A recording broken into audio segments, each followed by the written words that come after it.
안녕하십니까. 오늘은 음양의 속성에 있어서 음과 양은 한 놈이며 그것이 서로가 뿌리가 되어주고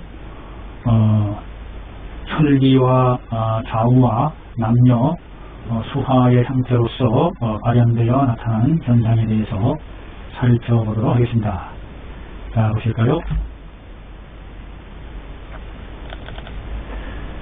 천지자 만물지 상하야요 음양자 혈기지 남녀야요 좌우자 음양지 도로야요 수화자는 음양지 빙조야며 음양자는 만물지 능시야라 그로왈 제내하야 양지수야요 양은 제하야 음지사야니라. 그러므로 말하기를 천지자는 천지라는 것은 만물지 상하야요 만물에 있어서의 위자 아래이다. 즉 하늘 위에 있으면서 하늘은 위에 있으면서 만물을 덮어 감싸주고 땅은 아래에 있으면서 그 터전이 되어 만물을 씌워주죠. 그래서 이것을 읽어서 상복, 하재, 즉 천복, 지재라고 그러죠. 하늘은 위에서 덮어주고 땅은 아래에서 실어주어서 그 가운데에 만물이 하늘과 땅의 기운을 먹고서 생성, 변화, 발전해 나가는 생명현상이 원칙이 되겠습니다. 즉 만물 생성의 근원이 되는 것이 하늘과 땅의 기운이다. 그 가운데 자라는 만물은 하늘의 기와 땅의 기를 먹고 자란다. 사람도 코를 통해서 하늘의 기를 청정한 기를 받아들이고 입을 통해서 땅에 등탁한 기운을 받아들여서 이 하늘의 기와 땅의 기운이 우리의 생명을 유지해 나가는 원천이 되어주고 있죠. 이 중에 어느 하나라도 소홀히 함이 있어서는 안 되겠다. 흔히들 사람들은 땅 기운만을 중요하게 생각하는 경향이 있는데, 즉 먹는 데에만 잘 먹고 잘 관리만 하면 된다라고 생각하고 있는데, 사실은 보이지 않는 이 하늘 기운 또한 대단히 중요하다는 것을 우리는 생각해 봐야 하겠습니다. 음양자 혈기지 남녀야요. 음양이라는 것은 혈기지 남녀가 된다. 음양이라는 것이 결국은 하나의 생명체를 만들어서 혈기로서 운영이 되는 생명체의 남자가 되기도 하고 여자가 되기도 한다. 남이라는 것은 플러스, 여는 마이너스 해서 혈기로서 이루어진 생명체에 있어서 양기가 우세할 때는 남자가 되는 것이고 음기가 우세할 때는 음녀가 되는 것이다. 이와 같이 남녀가 형성이 된다. 음양에 의해서. 즉 음양이라는 것이 결국은 그 음양의 다소 편차에 의해서 남이 되기도 하고 여가 되기도 하는 것이다. 이것을 어떻게 인위적으로 할 수 있는 존재가 아닌 것이다. 자연의 신비로운 현상일 뿐이다. 좌우자는 음양지 도로야요. 우리가 삶에 있어서 좌우라는 것이 결국은 음과 양이 소통되어 드나드는 도로, 통로, 이와 같은 역할을 하는 것이 좌우라는 것이 있게 된다. 그래서 모든 것이 좌우로 돌아가고 좌우로 위아래로 승강하고 좌우로 돌아가고 좌우로 회전하면서 돌아가는 거죠. 동서남북 음양의 변화가 사계절의 변화가 이루어지듯이 우리 인체의 몸에 있어서도 좌우의 위치에 의해서 그 음양의 기운이 순환하는 통로가 정해지게 된다. 수화자 음양지 징조야로다. 물과 불이라는 것은 이 물과 불이라는 것은 우리가 현상으로 발현되어 나타나는 존재하는 실제하는 물과 불이라는 것인데, 이것이 현상으로 나타나는 음양이 현상으로 나타나는 징조에 징험하는 조짐이 되는 것이다. 즉 물기운이 강하게 되면 찬기운이죠. 찬기운, 음기운이 강하게 되면 음성이 발동이 되어서 거기서 천성기를 발동하게 되고 화기운이 드러나게 되면 그것이 양기운이 발동되는 것이 되어서 우리 몸에서 따뜻함 또는 열나는 조짐을 가져오게 된다. 그래서 이것이 물과 불이라는 것이 우리 몸에 있어서 생명현상을 유지해 나가고 균형을 유지해 나가는 큰 기준이 되며 이것이 음양현상으로 드러나는 징험하는 조짐이 되는 것이다. 즉 물이 나타남으로 해서 이 물이 즉 음양의 징험하는 조짐을 보여주고 화라는 것은 또 음양의 징험으로 나타나는 조짐을 화로서 표현해준다. 몸이 열난다든지 몸이 차갑다든지 날씨가 춥다든지 날씨가 덥다든지 이 모든 것이 한열 요소로서 조짐으로 나타나는 것이다. 따라서 음양자는 만물이 능시야로다. 음양이라는 것은 만물의 능함이요 시작되니로다. 능시로다. 능하다. 만물의 능함이요 시작되니로다. 전지전능하며 모든 만물의 생명을 주장하고 환장하는 시초 비롯됨이 된다. 이 만물의 생명의 능함과 시작됨이 어디서 나오느냐? 음양이다. 음과 양의 결합에 의해서 시작되는 것이다. 도로왈 제내 양지 수야요. 음이라는 것은 제내 있을 제 안에 있으면서 음은 우리 몸에 있어서 안쪽 내부에 위치하는 성촉정을 나타내죠. 겉으로 드러내지 않고 형체를 유지하며 그런 역할을 하죠. 그런 역할. 그 안에 어떤 형질로서 형체로서 그런 역할로서 형질을 이루는 피를 머금고 있는 것이죠. 그 그릇 안에 또한 역시 양 또한 머금을 수 있는 보듬을 수 있는 그와 같은 국량을 갖추고 있는 것이 바로 음이다. 음이 없으면 양이 거처할 처소와 그릇을 잃게 되기 때문에 음과 양은 절개가 아니라 우리가 편의상 음과 양의 속성과 성질을 의학적으로 자연현상의 하나로서 표현하고 설명하기 위한 개념일 뿐이지 사실은 음과 양은 통일체이며 하나이다.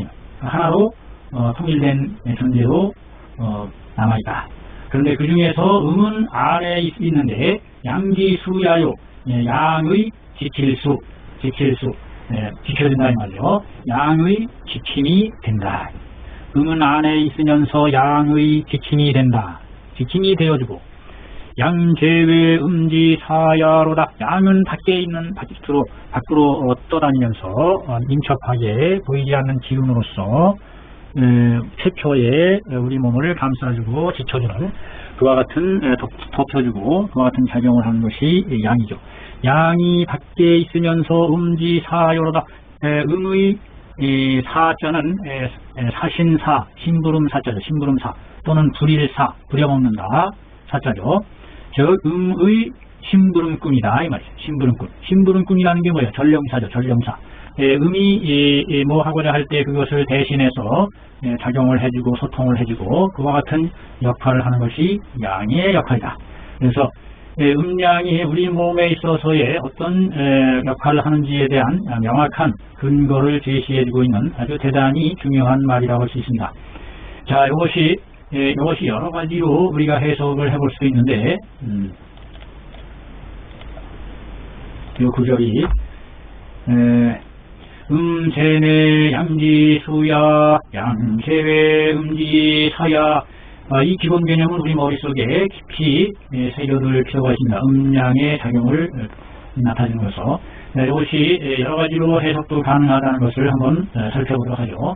음이 안에 있으면서 지자를 주격으로 봐서 음이 안에 있음에 양이 지켜준다.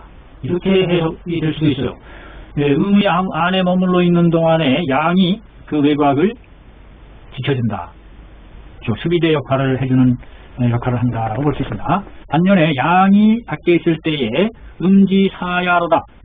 음이라는 것이 심부름 역할을 하고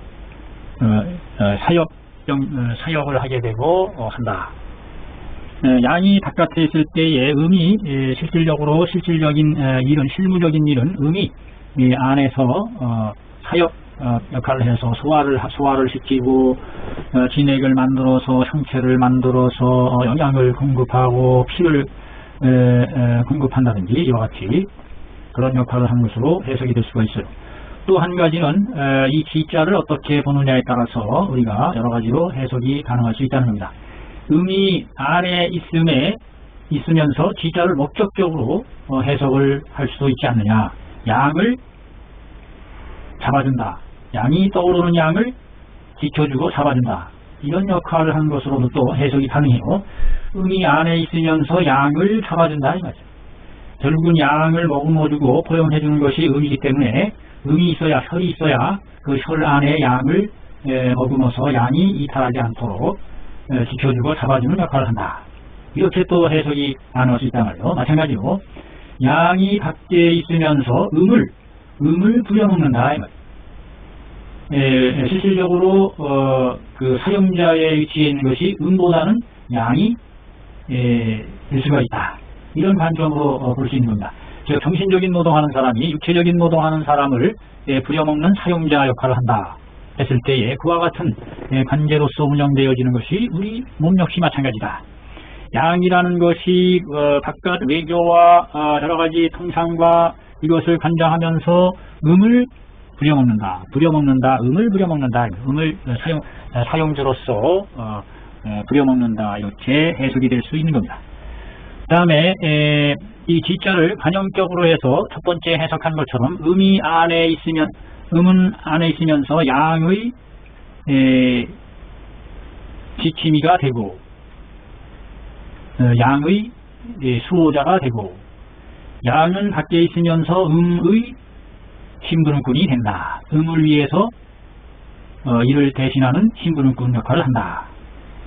음은 안에 있으면서 양의 수호신이 되어주고 양을 붙잡아주는 그러한 역할을 하고 양은 밖에 있으면서 음의 심부름꾼 역할을 한다. 음을 위해서 대신 사역하는 심부름꾼 대사 사신이라는 말로 표현하면 되겠죠. 사신 역할을 해주는 것이다. 이렇게도 해석이 가능해요. 또한 이것이 피동의 뜻으로 또 해석이 될 수도 있어요. 음이 안에 있으면서 양의 지킴을 받는다. 양의 지켜줌을 받는다. 이 지자가 피동의 뜻으로 만들 수가 있다 이 말이죠. 무엇을 받는다. 이와 같이 양은 밖에 있으면서 음의 부림을 받는다. 음에 시키는 대로 심부름을 한다. 음의 부림을 받는다. 이와 같이 다양하게 해석을 해볼 수가 있겠습니다. 자, 한 번 더 읽어보죠. 천지자 만물지상하야요 음양자는 혈기지 남녀야며 좌우자는 음양지 도로야요 수하자는 음양지 징조야며 음양자는 만물지 능시아니라 고로할 양제내하야 음제내하야 양지수야요 양제외하야 음지사야니라.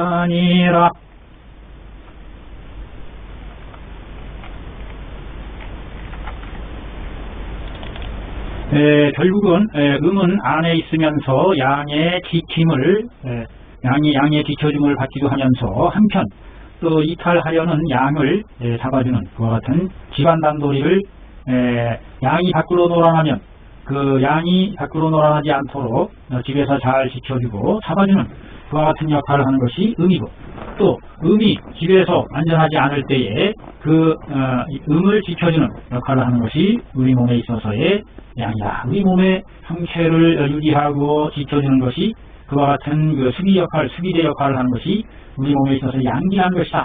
즉, 이 양기라는 것이 외부로부터의 병사의 침입이나 사특함을 막아 지켜내는 아주 중요한 역할을 하는 것이 우리 몸에 있어서의 양이라는 것이다. 양기라는 것이 중요하다.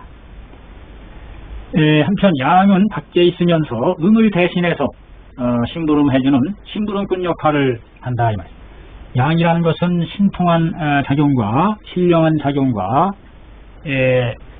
생기를 만들어 끊임없이 살아 움직이는 생명력을 유지해 나가는 기운을 권장하고, 그래서 자라게 하고 새로운 손톱이 자라고 끊임없이 생성하는 역할을 해주게 하는데, 그것이 바로 외부로부터의 생산을 끌어들이는 수주를 만들어서 끊임없이 생산력을 이끌어내는 역할을 하는 것이 외교 역할이요, 심부름 역할이요, 이와 같은 역할을 하는 것이 양이다. 한편으로는 양이라는 것이 음을 이끌어다가 이것을 음을 적재적소에 잘 부려먹기도 한다는 것이다, 이 말이죠. 즉 음양이라는 것은 서로 별개의 것이 아니라 호근작용이다. 호근, 서로 호뿌리근, 서로 뿌리가 되어주고 하나로서 일체가 되는 총화일체로서 서로가 서로를 길러주고 잡아주고 서로의 뿌리가 되어주는, 또 호용, 음양 호용, 서로를 씀씀이가 되어주는, 서로의 씀씀이가 되어주는 그러한 역할을 하게 되는 것이 음양이다. 글 중에서 이 말 한 구절이 아주 중요한 한의학적인 가치를 나타내고 있다는 것입니다. 음제내 양지수야요, 양제외 음지사야. 음은 안에 있으면서 양의 지킴을 받고 양을 지켜주는 수호신이 되고, 양 제외하며 양은 밖에 있으면서 음의 심부름꾼 사신 역할을 한다. 음을 부려먹기도 한다. 이것은 바로 음양학설이 바로 인체 생명활동 규율에 어떻게 작용하는지에 대해서 구체적으로 밝힌 내용이며, 이 음양이 혹은 서로 뿌리하고 씀씀이가 되어준다는 이 이론이 한의학 경리를 분석하는 데 있어서 아주 대단히 중요한 기초가 되는 기준이죠. 또한 우리가 임상에 있어서 중요한 어떤 그 병을 해결함에 있어서 음과 양을 함께 어우러서 살펴나가는 그와 같은 그 치료의 원칙의 근거가 되고 있다는 것을 우리가 깊이 새겨둘 필요가 있다고 하겠습니다. 자, 오늘은 여기까지 하겠습니다. 감사합니다.